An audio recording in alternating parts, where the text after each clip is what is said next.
Welcome, here I've got ASUS ZenFone 8 Flip and I'm gonna show you how to turn on and off the camera sound at this device.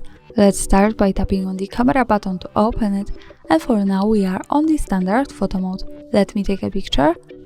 As you can hear, the sound is turned on. To turn it off, let's go to the left corner. When we pick this button, we can open the advanced camera settings.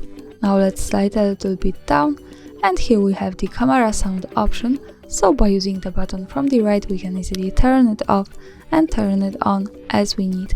Now let me keep it turned off. Let's move back to the camera and take another picture. So for now, we can't hear anything. And of course, when we tap to the left corner button once again, slide down to the camera sound, we can turn it on and hear it. And that's all. Thanks for watching, subscribe our channel and leave the thumbs up.